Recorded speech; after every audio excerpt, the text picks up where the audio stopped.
Oi, gente, esse é o vídeo de neuro BMF4 e ele tem uma abordagem do início de neuro. O início de neuro é a parte mais bioquímica, a parte de funcionamento de neurônio, a parte de barreira hematoencefálica. Nesse vídeo eu não fiz nem tópicos, porque a gente vai abordar alguns exercícios que eu achei importante, achei relevante. Alguns deles eu tirei do Gaito, perguntas e respostas, e outros eu tirei de provas passadas da própria 9 de julho. Então a gente vai abordar esses exercícios, fazer uma revisãozinha básica daquela parte de bioquímica neuronal, que a gente viu até nos semestres passados, para depois, nos vídeos subsequentes, a gente realmente, de fato, abordar neuro, vias eferentes, encéfalo, e aí a gente vai abordar isso para frente, medula, etc. Vamos lá? No caso clínico 1, na parte sobre BMF, houve uma abordagem da importância dos astrócitos para a barreira hematoencefálica. Tanto os astrócitos como as células endoteliais, elas têm uma importância muito grande porque elas mantêm o ambiente em equilíbrio, tanto em termos eletrolíticos, quanto em termos de substâncias estranhas, até em termos de patógenos, porque os capilares, os vasos do cérebro, eles não têm muitas fenestres, as junções dele são extremamente oclusivas. Então, ali não passa qualquer substância, só substâncias lipofílicas. Por isso que alguns medicamentos, para passar a barreira hematoencefálica, eles têm que ser lipofílicos para passar pela membrana. E tem alguns tratamentos que você aplica o medicamento diretamente no cérebro, por causa da barreira hematoencefálica. Lembrando que, em alguns casos, a gente perde essa barreira hematoencefálica. Em casos de inflamação, de inflamação com patógeno, uma infecção, e aí acontece a vasodilatação. Aí sim, substâncias que não eram para entrar, entram, ultrapassam a barreira hematoencefálica. Caso de meningite, aí é muito perigoso, entendeu? Então, ali a gente tem que manter um controle muito rígido, porque o cérebro não tem para onde expandir, ele está confinado dentro de uma caixa. Se ele expande, o edema cerebral pode causar herniação. Então é muito perigoso. Então o que acontece com as outras células, que eu botei aqui, uma série de disfunções de lesão celular. Quando acontece a lesão celular, essa lesão pode ser reversível ou irreversível. Ela é reversível até certo ponto, depois ela se torna irreversível quando ela compromete a permeabilidade seletiva. Isso aí é o que tem uma célula normal. A barreira hematoencefálica, além da permeabilidade seletiva, as células têm permeabilidade seletiva, ela também conta com a ajuda dos astrócitos, que mantém a concentração de potássio e de outras substâncias, e também participa da nutrição celular ali dos neurônios. Então, é bem importante essa abordagem em cima dos astrócitos. Já a micróglia, por exemplo, participa da defesa, é um macrófago do encéfalo, né? Aqui a gente teve um edema cerebral decorrente de cirrose. A cirrose, lembra que eu falei que acontece que a cirrose, o fígado está disfuncional, não consegue fazer o metabolismo da amônia, que é decorrente do metabolismo da proteína, né? Decorrente também do metabolismo proteico de certas bactérias no intestino. Essa amônia vai ficar em grande quantidade, ultrapassa a barreira hematoencefálica e ela é neurotóxica. Outra substância neurotóxica é a glicose. Diabéticos com hiperglicemia podem fazer edema cerebral. A liberação do neurotransmissor em uma sinapse química do sistema nervoso central depende de qual das seguintes alternativas? A. Síntese de acetilcolinesterase. Nada a ver. Acetilcolinesterase é uma enzima que degrada a acetilcolina, não tem nada a ver com isso. Hiperpolarização do terminal sináptico. É o contrário, né? A abertura dos canais de íon de cálcio controlados por ligantes. Influxo de cálcio na terminação pré-sináptica. Vamos lá. A gente tem aqui dois neurônios, tá? A gente tem aqui a despolarização da membrana. Essa despolarização abre os canais de cálcio voltagem dependentes. há um influxo de cálcio para dentro e esse cálcio faz com que a vesícula contendo o neurotransmissor seja liberada na fenda pré-sináptica e acabe no outro neurônio. Então, o cálcio, ele tem que ter um influxo dele para dentro do neurônio para haver a liberação do neurotransmissor.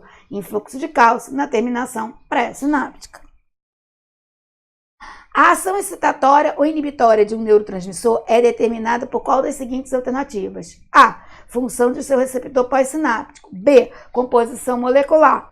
C. Forma de vesícula sináptica em que está contido.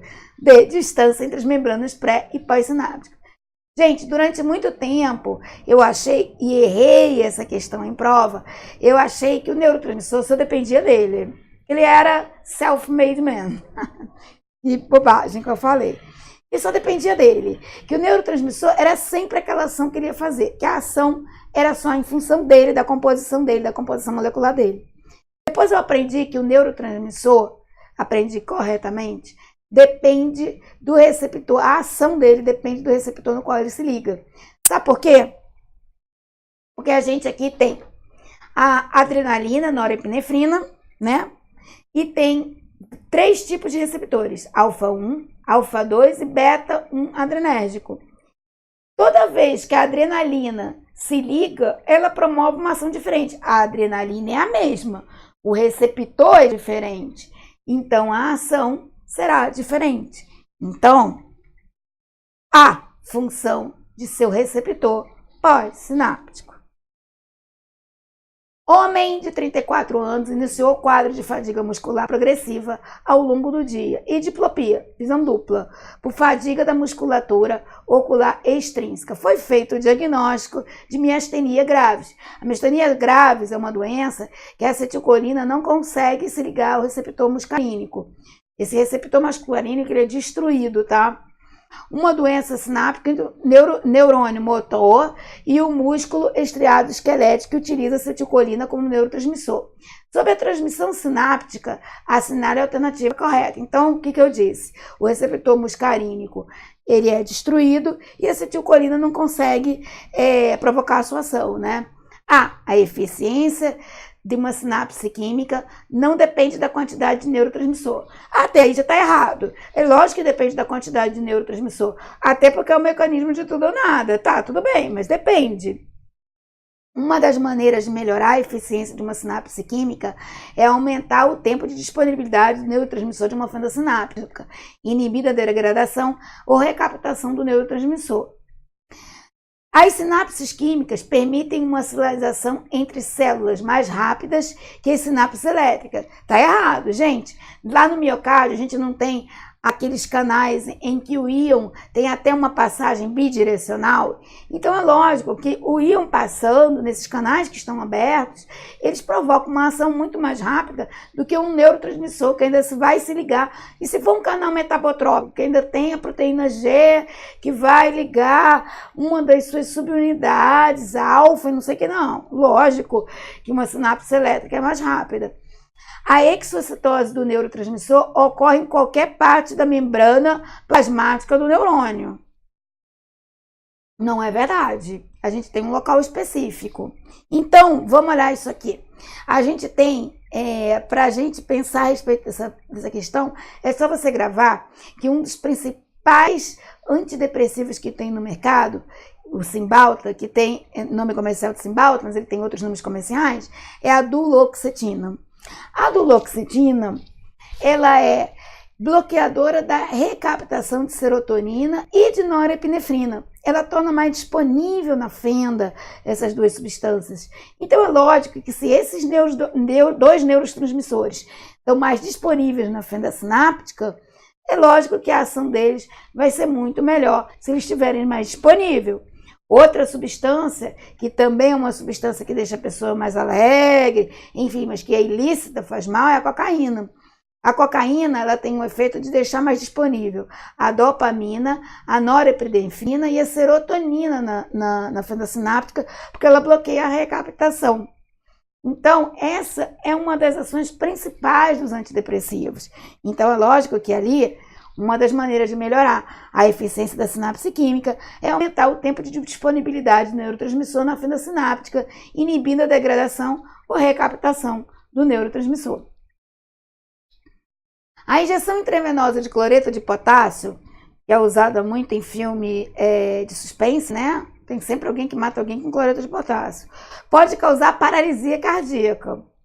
Em contrapartida, os neurônios do encéfalo são parcialmente protegidos de grandes elevações de canais sanguíneo por causa da barreira hematocefálica e o mecanismo gliais de tamponamento. Tem um controle ali por parte dos astrócitos, que eu falei aqui no início.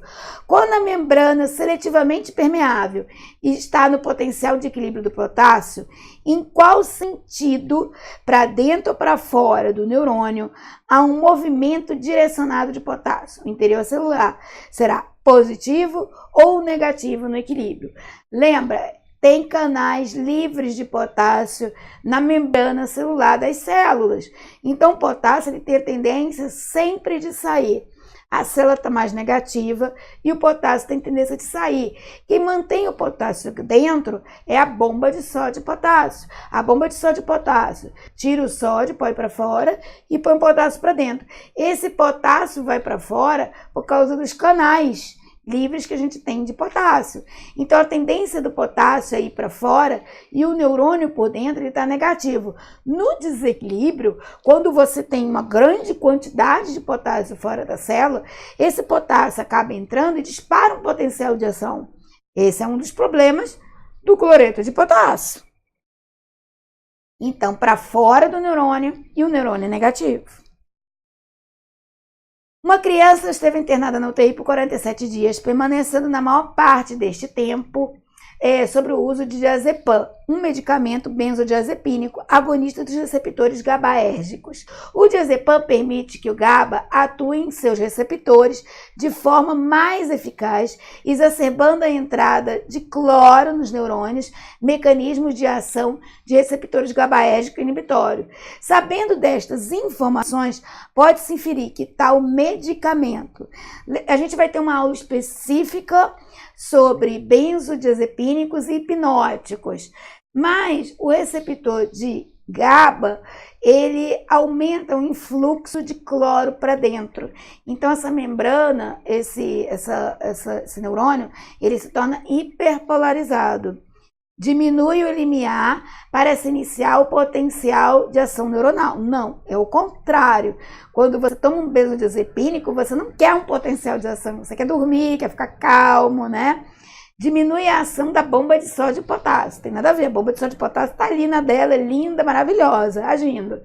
Diminui a chance de se iniciar um potencial de ação. Inativa os canais de sódio. Não inativa o canal de sódio nenhum.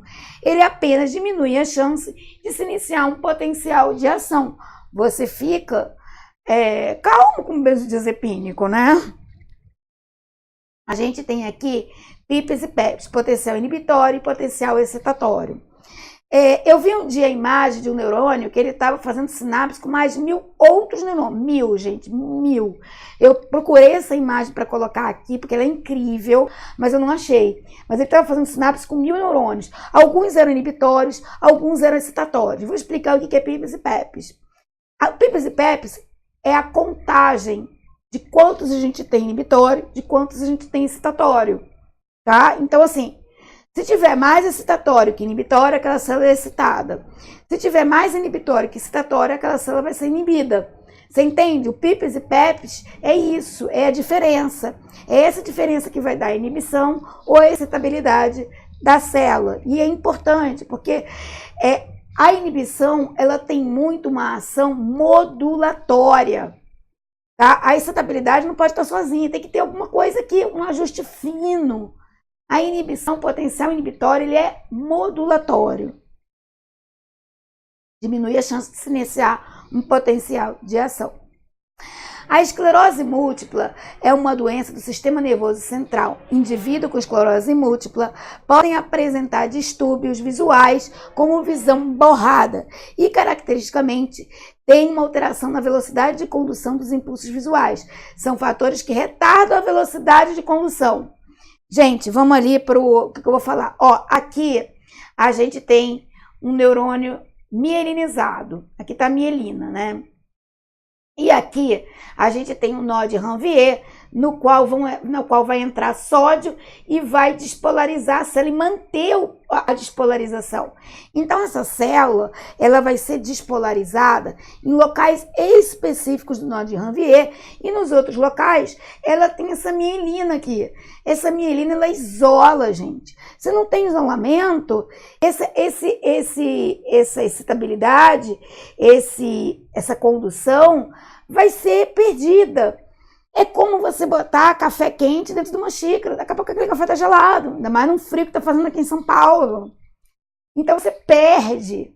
Isso o engenheiro entende muito, né? Você perde, você acaba perdendo a condução dessa condução. Você acaba perdendo.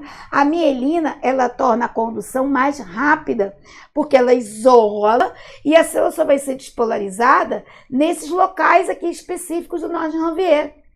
Aí despolariza, isola, vem, despolariza, mantém, isola.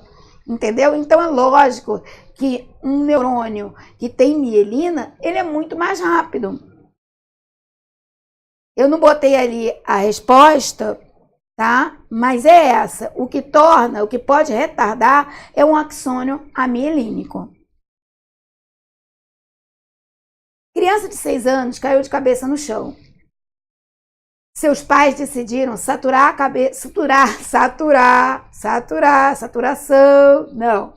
suturar a cabeça da criança em casa mesmo. E a criança permaneceu bem por 6 dias. No 6º dia, a criança acordou chorando intensamente, com tensão contínua da mandíbula e espasmos musculares. Ela não havia recebido a 2ª dose da vacina de tétano e recebeu o diagnóstico de tétano. Clostridium tetani produz até não vou conseguir falar essa palavra, tetanospamina, uma substância que bloqueia a liberação de GABA e glicina, que são neurotransmissores inibitórios na medula. Assim sendo, ocorre. Então, gente, a gente tem que ter sempre uma inibição modulatória. E senão você fica, né, doido. Né? Mas também não precisa ser tão inibitória como na esclerose múltipla, que você fica lerdo, né? Porque a mielina tá saindo. Não precisa também ser tão inibitória. Mas você tem que ter uma ação dos inibidores para modular a condução nervosa. Então, diminuição da concentração de GABA e glicina nos fluxos neuromusculares. Vamos ler os outros. Diminuição da concentração de GABA e glicina nas fendas sinápticas. Sim, porque GABA é um neurotransmissor, ele tem que ser liberado na fenda sináptica. Aumento da concentração de GABA e glicina nos fluxos neuronais. O que faz o tétano é a diminuição do GABA. Aumento da concentração de GABA e glicina nas fendas sinápticas. Diminuição da concentração de GABA e glicina nas fendas sinápticas. CGF, feminino, 37 anos, 17 semanas de gestação, chega ao consultório para a realização de ultrassonografia pré-natal. O exame aponta malformação da região cranial do feto, com ausência da calota cranial, bem como de grande parte do encéfalo. Sabendo que a médica diagnosticou o caso como anencefalia, o correto que houve é correto afirmar que não fechamento do túmulo neural em algum ponto abaixo do neuróporo rostral. Vamos primeiro ver a imagem? Depois a gente lê. O neuróporo são 2 aberturas que a gente tem. Opa, ali minha mão some. São 2 aberturas que a gente tem aqui, tá? Vocês entenderam? São 2 aberturas que a gente tem aqui. Aqui é um neuróporo, aqui é outro, tá? A gente tem neuróporo rostral e a gente tem um neuróporo caudal. Esses 2 neuróporos têm que fechar. Em algumas semanas eles têm que fechar. E ali você vai ter a formação do encéfalo. Quando ele não fecha, decorrente de algum vírus ou algum medicamento teratogênico, acontecem esses casos de anencefalia, tá? Então, agora fica fácil responder. Não fechamento do tubo neural em algum ponto abaixo da região cervical. Gente, eu acabei de falar. Outra na região rostral, outra na região caudal. Não fechamento do tubo neural na região do neurópolo caudal. Gente, o cérebro não tá aqui, né? Já pensou? Não fecha aqui, o cérebro que diminui? Estranho, né? Não fechamento do tubo neural na região do neurópolo rostral. Provavelmente é essa. Isso mesmo, rostral. Um paciente de 51 anos com história de diabetes tipo 2, gente, bem controlada, tá? Ó, uma coisa que eu tenho que falar, eu vou dar uma aula só sobre diabetes, mas vamos abrir um parênteses aqui. Todas aquelas complicações que aparecem em decorrência do diabetes é do diabetes mal compensado. E outra coisa, tanto bem compensado quanto mal compensado pode apresentar magreza, gente. Eu já vi muita gente, tô falando isso aqui, porque já vi muita gente falando, olha lá, você é magra mesmo, por isso que você é diabética. Não, gente, eu não sou magra porque eu sou diabética. Eu sou magra porque eu não como tanto. Ou eu tenho tendência a ser magra, ou sei lá o quê, ou eu gasto muito metabolismo. Então, é mais ou menos isso. Não é porque eu sou diabética, tá? E eu já fui gordinha. Queira acreditar, já fui mais gordinha. É que eu acabei fazendo ginástica, fazendo dieta, mas enfim. Mas o diabetes não tem nada a ver com magreza. Não tem nada a ver com caso também, não sei porque que eu falei. Mas é uma coisa que é importante falar. E outra coisa, diabetes tipo 1 pode dar em pessoas mais velhas também, tá? Não tem nada a ver. Eu vou dar uma aula só sobre diabetes. Um paciente de 51 anos com história de diabetes tipo 2, esse é um diabético mais senil, tá? Bem controlada, que é uma... Vamos relembrar? Diabetes tipo 2, uma resistência insulínica periférica que depois de tanto você exigir das células beta a produção de insulina, ela fica com uma hiperprodução e depois há uma falência dessas células beta e ele vira tipo 1. Mas vamos lá. Hiperlipidemia, apneia do sono e hipertensão de longa duração, procurou uma unidade de emergência por apresentar mal-estar e desconforto geral inespecífico. A acompanhante do paciente relatou comprometimento da consciência, falta de reação e comandos verbais, olhar fixo, midríase e hipoventilação. No dia anterior à internação, após vários exames clínicos, constatou-se a condição de hipercalemia, ou seja, excesso de potássio. Em uma situação de aumento na concentração de potássio extracelular, como fica a excitabilidade das células excitáveis? Gente, eu acabei de falar isso até numa questão anterior. A bomba de sódio e potássio, ela serve para botar potássio para dentro e sódio para fora. Porque tem pouco potássio fora e muito potássio dentro. Mas a gente tem canais livres de potássio. Potássio de vez em quando sai. Aí a bomba de sódio e potássio põe para dentro e põe sódio para fora. Ela mantém esse gradiente de concentração. Agora, quando o potássio extracelular aumenta, ele acaba entrando, porque tem canais livres que ele pode passar. Então, a célula tem que estar num estado de polarização, um estado de repouso. Essa célula está com negativa por dentro, ela é uma pessoa negativa e positiva por fora. Ela só está negativa por dentro, mas ela está positiva por fora. PJ essa, né? Então, essa célula, quando ela fica muito positiva por dentro, ela despolariza. Ela surta, gente. Ela surta, ela despolariza. Então, a excitabilidade dela vai estar elevada devido a uma diminuição do gradiente. Porque o gradiente não era diferente, não tinha muito potássio dentro e pouco potássio fora, quase nada. Quando esse potássio passa a ser muito fora, há uma diminuição do gradiente de concentração do potássio. A diferença de dentro para fora fica diminuída. Então, vai haver uma maior excitabilidade daquela célula que vai despolarizar e uma diminuição no gradiente de concentração. É aquilo ali que eu acabei de falar. Elevada a excitabilidade devido à diminuição do gradiente de concentração. Gente, essas foram as objetivas que eu achei mais importantes. Então eu vou fazer outras objetivas com neuro totalmente. E eu peço a vocês que se inscrevam no canal para receber sempre as novidades, porque semestre que vem eu vou fazer aula de tudo. Nas férias eu vou ficar fazendo aula. Sim, eu gosto, eu curto. Eu já trabalhei com TV. Eu adoro fazer videoaula. E curta um vídeo ou mande um comentário, alguma coisa que você quer que eu melhore, tá bom? Beijo pra vocês